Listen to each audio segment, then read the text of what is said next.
লাল সবুজের কোটি সমর্থকের স্বপ্ন ছিল ডাগ আউটে দাঁড়াবেন রোজারিও মিকেলের মতো একজন মাস্টার মাইন্ড, কিন্তু সমর্থকদের সেই স্বপ্ন পূরণ করতে পারেনি বাংলাদেশ ফুটবল ফেডারেশন। উল্টো বাফুফের অপেশাদারিত্বে ত্যক্ত বিরক্ত হয়ে এই বিশ্বসেরা কোচ যখন নিজেই নাম সরিয়ে নিলেন, তখন দায় স্বীকারের বদলে সেই কোচকেই চরম তাচ্ছিল্য করল ফুটবল ফেডারেশন। একজন দায়িত্বশীল সদস্য যখন বলেন তার চলে যাওয়ায় কোনো আক্ষেপ নেই, তখন প্রশ্ন ওঠে, বাফুফে কি আসলে ফুটবল চালায় নাকি নিজেদের ব্যক্তিগত ইগো? স্যান্ডেলিনা সো, রূপচর্চায় আভিজাত্য।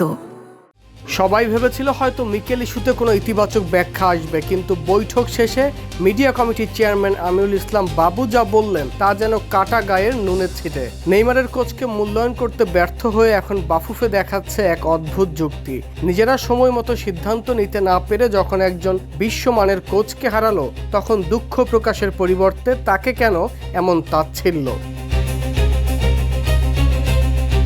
ফুটবল সমর্থকদের মতো একজন প্রফেশনাল কোচ যখন বাফুফের টালবাহানা দেখে নিজে থেকে সরে দাঁড়ান, তখন ফেডারেশনের এই ডোন্ট কেয়ার ভাব আসলে অপেশাদারিত্বকেই ফুটিয়ে তোলে। যে কোচকে পাওয়ার জন্য এশিয়ান ফুটবলের অনেক দেশ মুখিয়ে আছে, তাকে হারিয়ে আক্ষেপ নেই বলার এই সাহস বাফুফে কোথায় পেল?